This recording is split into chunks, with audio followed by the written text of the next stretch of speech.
Good afternoon, this is Jeff with Sewer Tech Northwest. We're at property address 1514 Northeast Josephine Court here in Estacada. I describe everything as if you're standing in the street facing the front of the house. You've got two steel cover plates. In fact, I'm sitting on top of one right now. You've got one here that sits straight out from the door, and this one just slightly offset to it. This one right here appears to be the sewer line. Dropping into a 3-inch ABS cleanout, we're going to check the overall condition and serviceability of the sanitary sewer.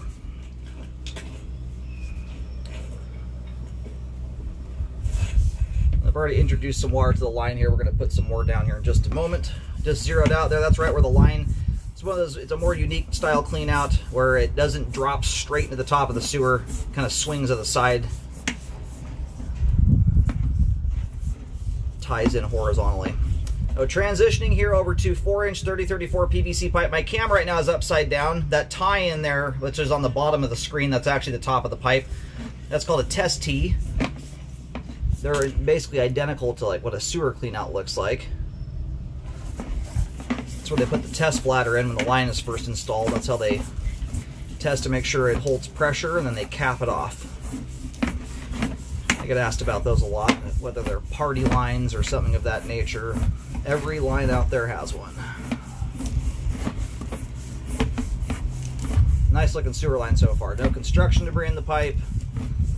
And this thing looks like it's running at a nice hard angle, so stuff's ripping through here like a rocket.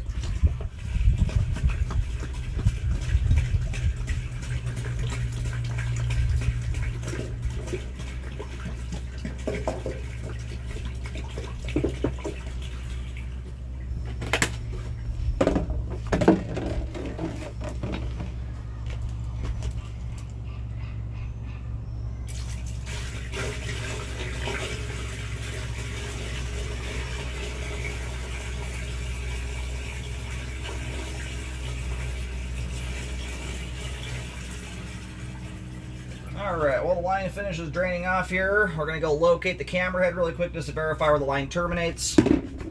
We'll pull back in and take another look. Alright, located the camera head successfully out on Josephine Court. If you walk in essentially a straight line away from the clean out towards the street and look at the curb, you'll see a double S stamped in the curb there.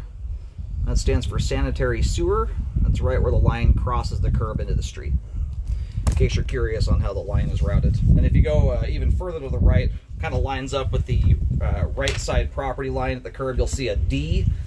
That stands for drain. Sometimes they'll do SD for storm drain, but that's where the storm drain pipe runs across the curb, in case you're curious what those little curb stamps are about.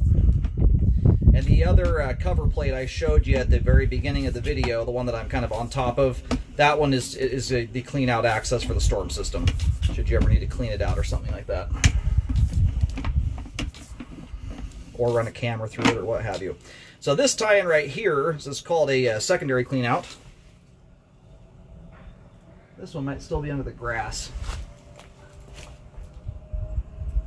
Yeah, the line jogs a little bit. It doesn't run dead straight. It makes a little bit of a jog towards the right side of the property and then straightens out. So if you go stand out right just a couple feet before the grass meets the sidewalk, you'll see a big steel cover plate in the grass there.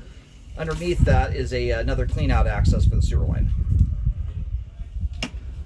And those little black lines there, those are just excess glue marks. A little bit of drips came down. And this joint right here, some of the schmaltz you see at the joint right there, it's a very common thing to see on new construction.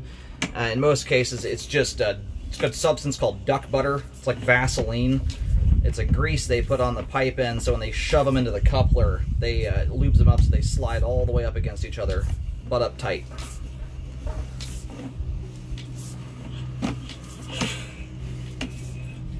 Alright, we're going to reel the camera out of the line here. Good flow all the way to the main lateral. All the pipe we just scoped there, all appears to be in good condition, has good flow, zero construction debris in the line, which is very nice to see. That honestly is the #1 reason you want to scope new construction. I've done over 25,000 sewer scopes now, thousands and thousands of which have been new construction. About 1 in every 5 or 6 will need some kind of repair work, but an even higher percentage need drain cleaning done. That secondary clean out I just showed you there is the #1 culprit for that. The initial clean out too, but for some reason those second clean outs don't get capped, and then they go to pour the sidewalk and get it prepped, and they'll dump 100 pounds of gravel down the line or concrete, all kinds of fun stuff. I've seen rebar, nail gun strips, nothing you want in your sewer pipe. So very good on you for doing a scope on these things. Usually the kind of debris that gets into these lines, it's not a kid's toothbrush. It's the kind of stuff that causes a backup the first time you flush a toilet. So anyway, they've done a good job in here. Thus far, I've seen, I think, nothing but pretty much good lines in this development. They've done a good job at keeping things closed off and all the gunk out of the pipe. Anyhow, nice looking sewer line. It is functioning properly at this time.